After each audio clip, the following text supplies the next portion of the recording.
안녕하세요. 오늘도 저희 가게에 방문해 주셔서 감사드리고요. 이제 사연을 읽어보겠습니다. 안녕하세요. 올해 40대를 맞이하게 된 여자입니다. 20대 초에 멋모르고 결혼을 하게 되면서 이 나이에 어떤 것들을 이루고 어떤 모습으로 살게 될까 기대가 컸는데 생각한 것만큼 현실로 이루어진 건 없었더라고요. 그때나 지금이나 하는 고민이 별반 다르지 않아서 결국 사람 사는 고민은 시간이 흘러도 달라지지 않는다는 사실을 깨달았네요. 그런데 올해 인생의 큰 변화를 맞이하면서 다시 20대로 가서 다시 선택하는 기분을 느끼고 있습니다. 그 당시엔 선택지가 하나밖에 없었던 것 같은데 나이가 들어 처음으로 장점이 생긴 게 선택지가 꽤 많이 늘었다는 거예요. 마치 시간을 거슬러 간 것 같다 할까요? 아마 세상 사람들 눈에는 40줄에 이혼 딱지를 단 여자로 보일 수도 있지만 저는 그렇게 생각하지 않아요. 그리고 이런 일을 여러분께 생생하게 전해드리고 싶어서 용기를 내어 사연을 쓰기로 했습니다. 제 인생의 위기는 20대에 찾아왔어요. 대부분 어린 시절을 가난한 환경에서 보내는 경우가 많잖아요. 그런데 전 20살이 됐을 때 대학을 다니고 있다가 아버지 사업이 부도를 맞으면서 제 인생도 함께 곤두박자의 채들 무너져 내렸죠. 그 전까지 제 이름 앞에 붙는 수식어 중 하나가 부잣집 딸내미 아니면 3층 집 딸이라는 이름이었죠. 저보다 제가 사는 집, 아버지가 가진 것들이 더 크게 보일 정도였으니까요. 그래서 집마당이 어릴 적부터 제 놀이터였어요. 거기서 그림도 그리고 도시락도 먹고 공놀이도 하고 친구들도 불러서 함께 생일 파티도 하곤 했죠. 그게 영원할 줄 알았어요. 왜 옛말에 부자는 망해도 3대가 산다는 말이 있잖아요. 힘들어져도 잠깐일 줄 알았죠. 근데 사업하던 집은 그 말이 안 맞더라고요. 위기에 위기를 맞고 안 좋은 일이 겹쳐지니 부도 위기가 순식간에 찾아오더라고요. 게다가 서로 얼굴을 모르고 사는 서울도 아니고 좁디 좁은 지역사회에서 벌어진 일이라 보니 다른 주머니를 차고 우리 가족만 잘 살 수도 없는 일이었죠. 그리고 아버지는 그런 부분에서 더 단호한 사람이었어요. 조만간 다 정리할 거야. 집이랑 회사랑 전부 다 아빠, 우리 정말 많이 힘든 거예요. 방법이 없어 파산 신청해 놓고 치사하게 술을 쓰면 우리 살 정도는 빼놓고 망한 척 할 수 있어? 그런데 난 그런 돈으로 살면 얼굴을 못 될 것 같아. 당신은 어떡하고 싶은데 직원들도 다 동네 사람이고 같이 나고 자란 사이에 단주머니 자는 건 못할 짓이지. 당신도 잘 알잖아. 내가 왜 회사 차렸는지. 윗대가리들만 다 나눠 먹고 그것이라서 기어코 내 회사 차린 건데 내가 그런 짓을 할 수는 없어. 이 기회에 깔끔하게 다 처분하고 일단 줄 수 있는 만큼은 줘야지. 내 잘못인데 당신 결정대로 해요. 망할 때 망하더라도 사람들한테 마음이 빚까지 주지는 맙시다. 그래야지 천천히 다시 시작하면 돼. 그렇게 아버지 차 3층짜리 집 나온 회사까지 돈이 될 만한 건 죄다 처분하기 시작했죠. 빚쟁이들이 매일 집 앞에 찾아왔고 집에 불을 못 켜고 지내야 할 정도였죠. 자기도 잃을까봐 눈에 쌍심지를 켜고 달려드는 통에 밖을 나가기도 힘들 정도였으니까요. 인경 안에 방에 불 꺼 사람들도 몰려온다. 우리 언제까지 이러고 살아? 엄마 어쩌겠니? 지금 제일 힘든 사람은 지금 내 아버지야. 그래도 엄마는 아빠를 믿어주려고. 사람들이 돈 없단 말에 다 등 돌리는데 우리까지 그럴 순 없잖니? 나도 아는데 이렇게 평생 사는 건 아니지. 금방 해결할 거야. 우린 믿고 기다려주자. 응, 엄마는 이 상황에도 아빠를 탓하거나 화를 내는 법이 없었어요. 참, 제가 결혼하고 보니 남편 바가지를 긁어도 수천 번은 긁고 핥히고 했을 일인데 엄마는 어떻게 의연하게 버텼을까? 더 대단해 보이더군요. 그러면서 저는 대학 문턱만 밟아보고 그 이후로 학교에 가라는 엄두도 내지 못했어요. 제가 꿈꾸던 대학 시절의 로망 같은 것이 정말 많았는데 집에 빨간 딱지가 붙은 와중에 그런 꿈을 꾸는 건 사치였죠. 그래서 할아버지 때부터 살았다는 3층 주택지까지 처분하고 이사를 하게 되던 날, 아버지가 제게 이 한마디를 알려주더라고요. 봤지? 이렇게 한순간에 사라지는 게 돈이다. 그리고 그 돈이 없으면 사람도 떠나가는 거야. 아빠는 인생을 잘못 살았어. 왜냐하면 사람들이 못 지켜줬잖아. 사실 주말마다 마당에서 아버지의 친구들이나 회사 사람들이 몰려와서 엄마가 쉴 새 없이 고기를 굽고 요리를 하고 그랬었거든요. 늘 북적이는 집마당만 보다가 떠날 때는 빈 낙엽만 뒹구는 꼴이었어요. 그리고 돈을 벌 아이는 아니었지만 얼마나 돈이란 게 사람을 비참하고 힘들게 만들 수 있는지, 한순간에 모든 행복을 빼앗아 갈 수도 있는 힘이 있는지 배우게 됐어요. 아마 그때 그 경험이 아니었더라면 지금도 흥청망청 쓰면서 살았을 수도 있겠네요. 그렇게 우리 집안은 말 그대로 쫄딱 망해서 단칸방 신사를 지며 생각지도 못한 생활을 시작하게 됐죠. 아버지는 다시 회사를 알아보겠다면서 집 근처 작은 고시원을 얻어 취직 준비를 했고, 저는 고졸이라는 최종 학력을 안고 직장을 찾기 시작했어요. 그리고 엄마도 그 무렵에 할 수 있는 일이란 일은 다 찾아서 하기 시작했어요. 따뜻한 집에 모여 앉아 밥을 먹던 풍경이 이젠 셋이 있으면 숨이 막히는 공간이 돼 버렸더라고요. 심지어 어제까지만 해도 우아하게 대표 사모님으로 돈 걱정 없이 살던 엄마는 얼마나 자존심 상하는 일이었을까 싶은데, 엄마는 옛날 본인 모습에 취해 있지 않고 일을 구하러 다녔어요. 엄마 내일부터 일 나가게 됐어. 무슨 일인데? 며칠 만에 바로 구했어. 오전에 잠깐 정수하는 일인데 필요하다고 해서. 뭐 청소?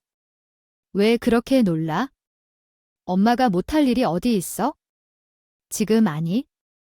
그래도 청소는 너무 그렇잖아. 아빠도 알아, 엄마. 그리고 그런 일 해본 적도 없잖아.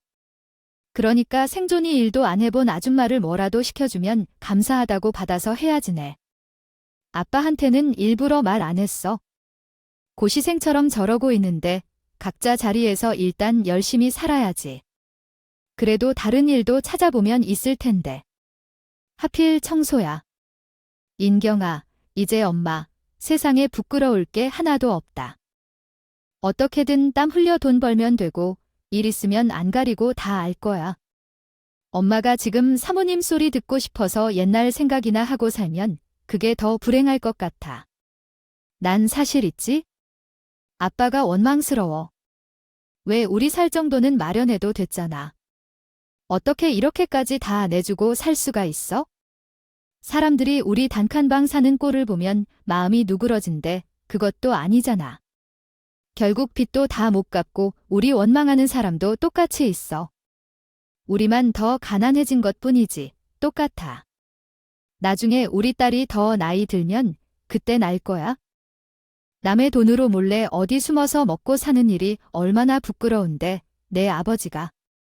젊은 시절에 그걸 당해본 사람이라 알아서 그런다. 엄마의 침착한 이야기에도 전 이해가 되질 않더라고요.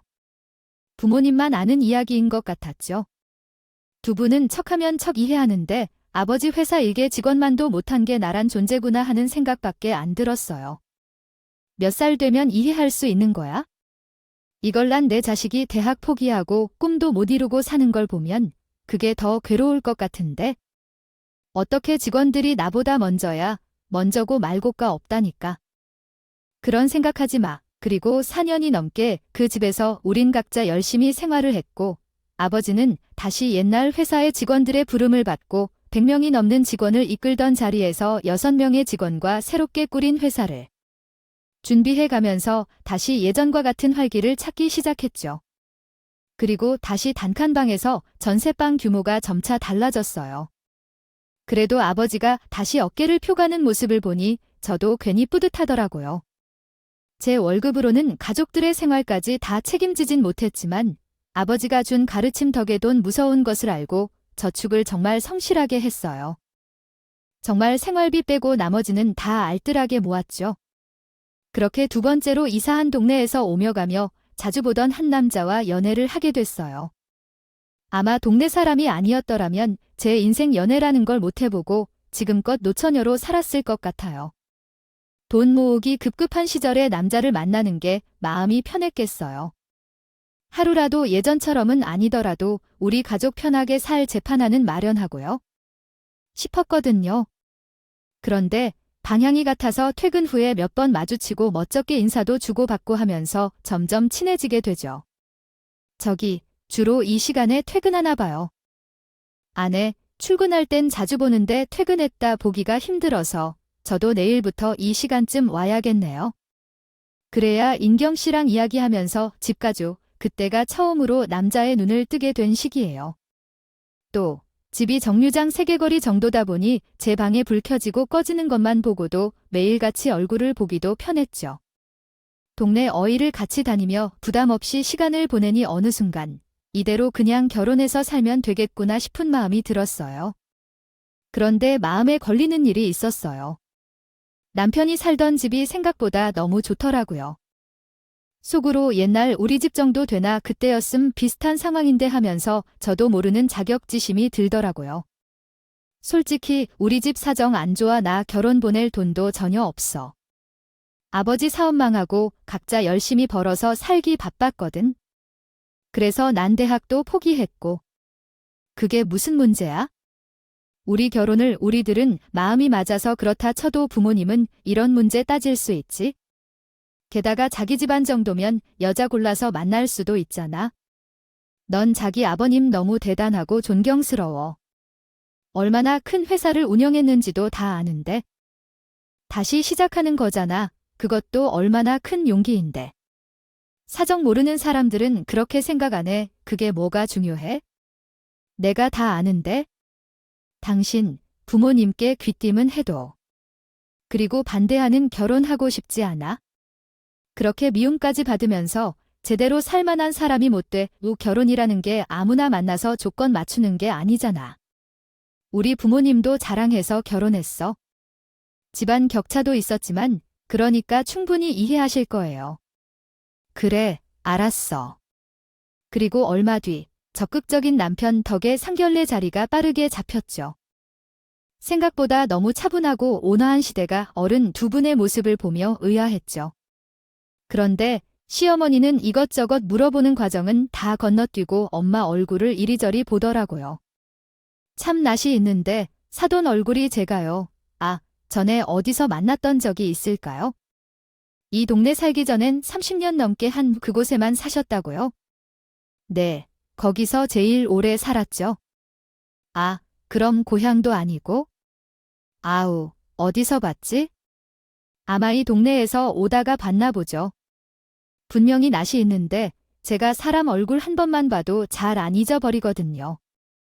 시어머니인 엄마를 봤던 기억이 계속 해결이 안 돼서 그런지 상견례 자리에서 집중을 못 하더라고요.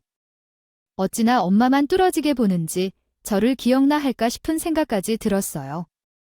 그 말에 시아버지도 거들면서 이 사람이 우리 직원 얼굴 있을지도 봐도 기억을 해요. 아나, 아직 있다고 하면 분명히 어디선가는 만났을 겁니다. 그래도 뭐든 서로 다 좋은 인연이네요. 우리 애들도 그렇고요. 그리고 묵묵하게 밥 만들고 있던 아빠를 향해 전에 사업을 참 크게 하셨던데 그 규모가 장난 아니었죠. 다 옛날 일입니다. 그 당시만 해도 돈 갖고 튀는 놈들 잡는 게 어렵잖아요. 지금은 다 추적해서 잡아내는 거니 일도 아니니까 참회전이라 힘드셨겠어요. 귀에 보신 거라고는 들었는데 아닙니다. 닷새 불찰이죠. 경제 상황도 힘들었고요. 그 말에 시어머니는 갑자기 시아버지를 툭툭 치면서 자휴, 하지마, 떠올리기 싫은 이야기를 왜 자꾸 해. 아이, 얼마나 괴로우시겠어. 잘 나갈 때 떠올리면 지금이 더 힘들지. 사는 것도 팍팍하신 분들인데. 아이고, 제가 눈치 없이 떠들었네요. 아닙니다. 궁금하실 수 있죠? 당신이 좀 도울 일 있으면 도와드리고.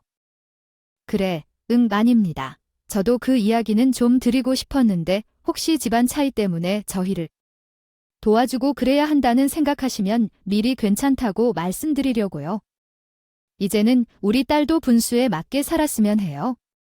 저희는 많이 도와줄 처지도 못 되지만 그럴 생각도 없어요. 강하게 키우신 따님을 아이모 나쁠 것 없지요. 단호한 아버지의 이야기에 두 분은 멈칫하더니 본인들 여유롭게서는 이야기를 신이 난 목소리로 떠들더라고요. 제가 나이가 들어서 그런지 아침이가 없어졌어요. 골프, 쇼핑, 승마, 수영하고 싶은 건 다 해봤거든요. 아유, 대단하시네요. 그 많은 걸 이 사람이 돈은 자기가 벌 테니 저한테 나가서 경험하고 싶은 건 다 해보라고 해요.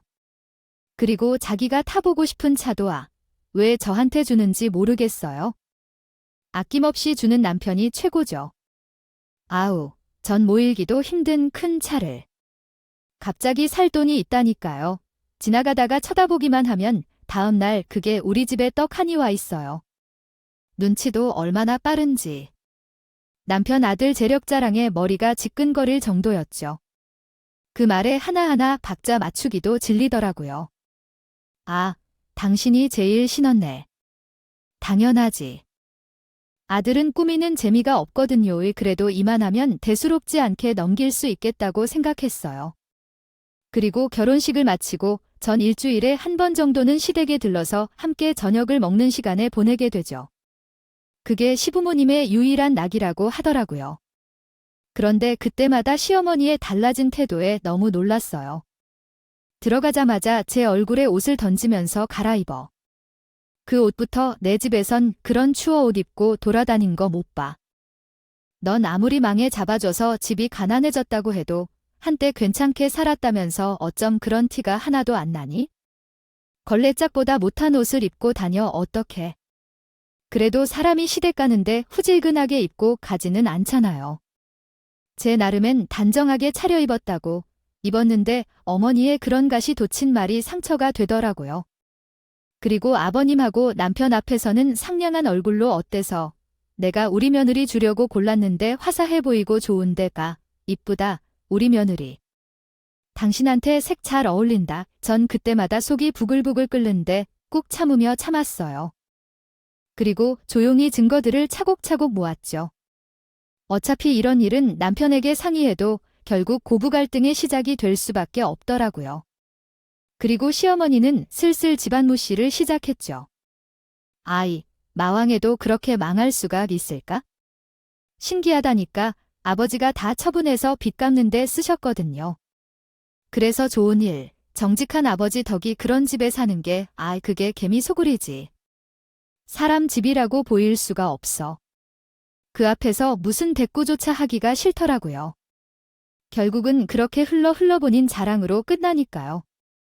옆에서 보기엔 남편 하나 잘 만난 덕에 팔 잡힌 것밖에는 없는데 그게 얼마나 대단한 일이라고 본인이 다 이런 성과처럼 말을 하더군요.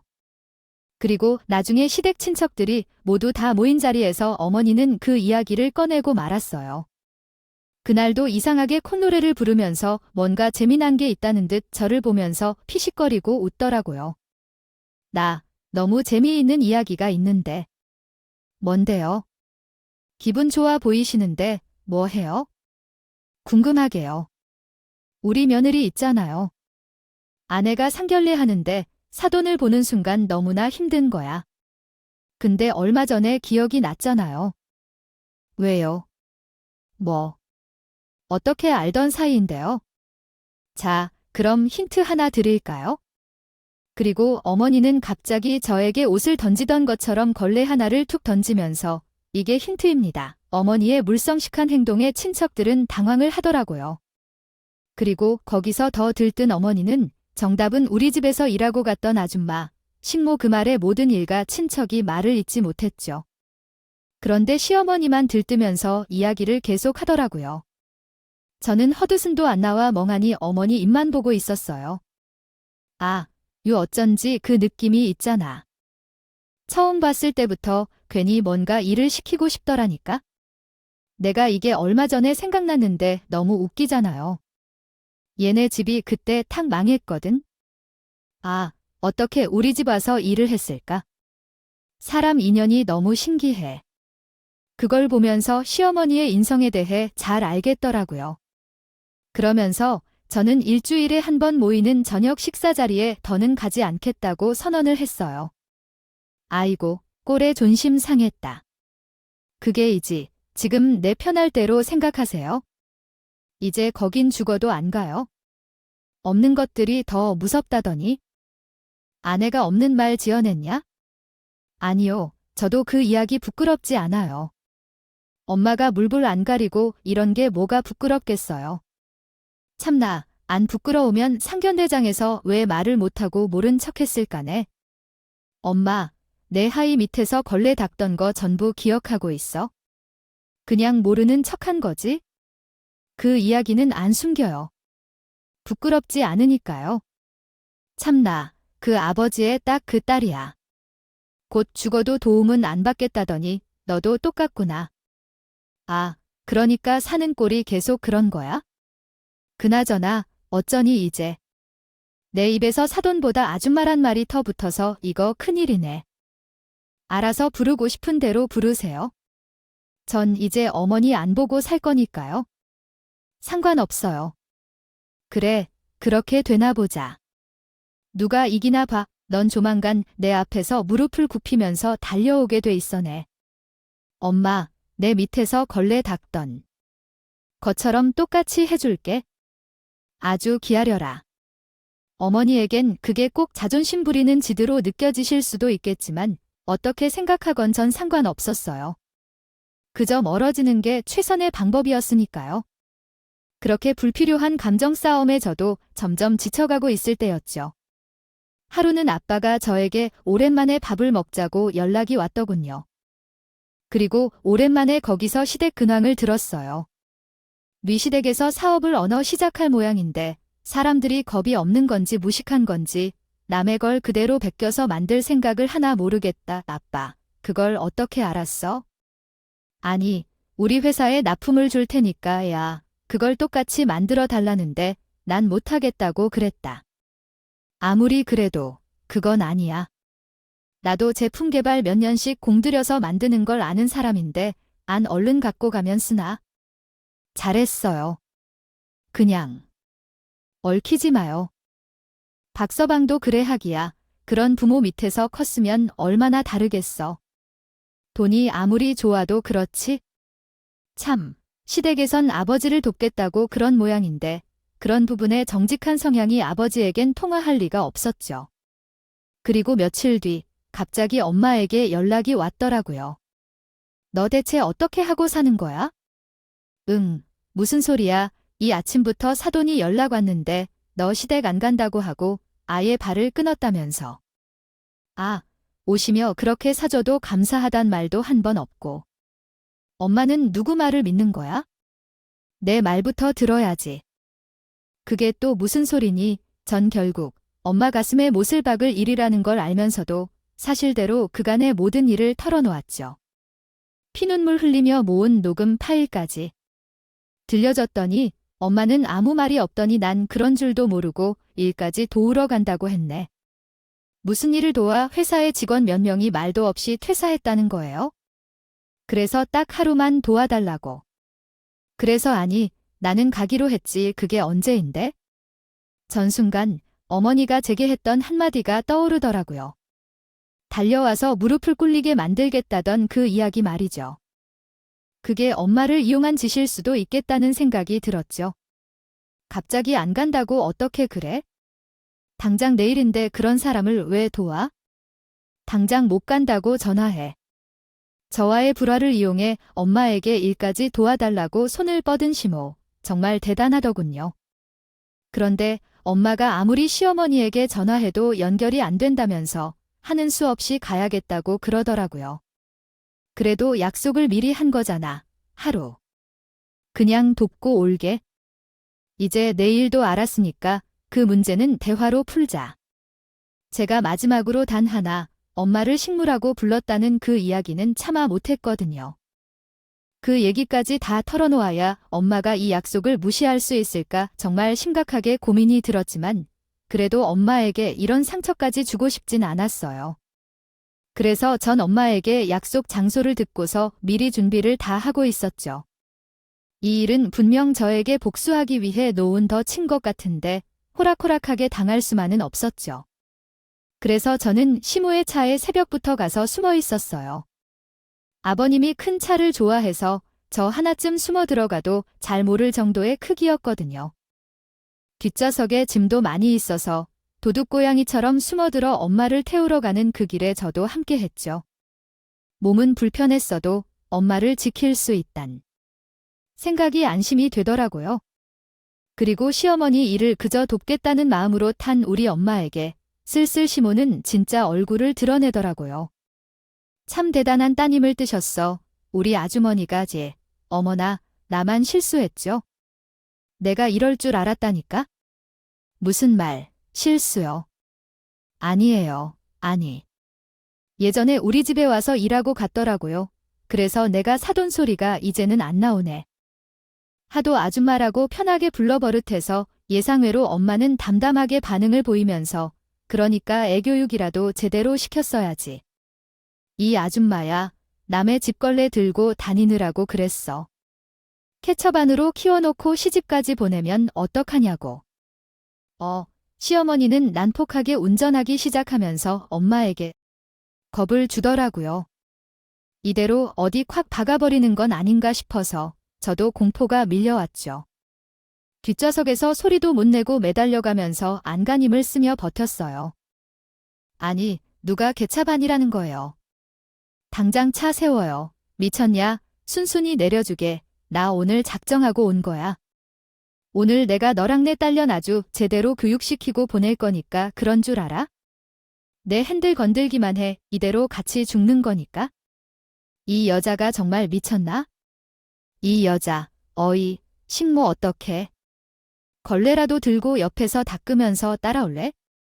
아니, 식모년이 옛 기억 되살려줘. 어디 망에 자빠져서 쥐뿔도 없는 게 자존심을 부려 저는 조마조마한 심정으로 타이밍을 노리고 있었어요.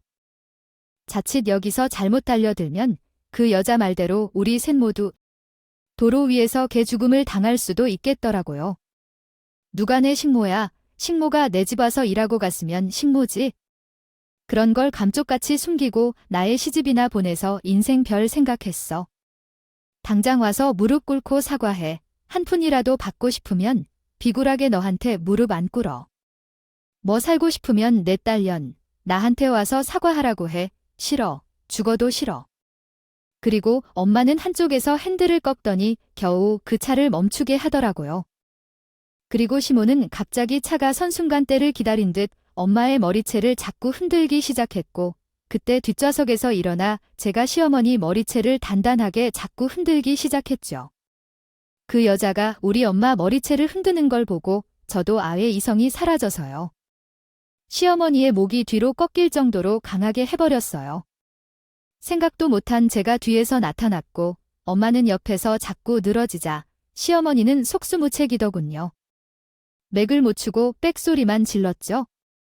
나이 손 놓으라고 사과해. 당신 우리 엄마한테 사과하라고.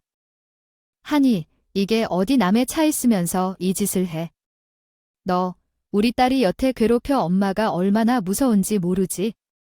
다 할 일이라면 목숨도 거는 게 엄마다.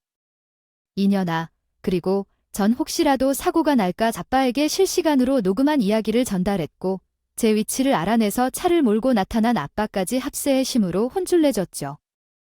체격 좋은 아빠도 나서니 머리는 산발이 된 채로 헉헉대고 그대를 주저앉더라고요.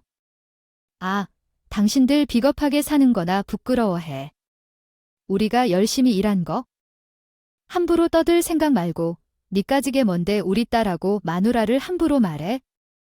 어머니는 하는 큰 빠진 머리카락을 움켜쥐면서 너희다. 절대로 가만히 안 둘 거야. 내가 우리 남편이 알면 너희들 더 가난하게 만들었어.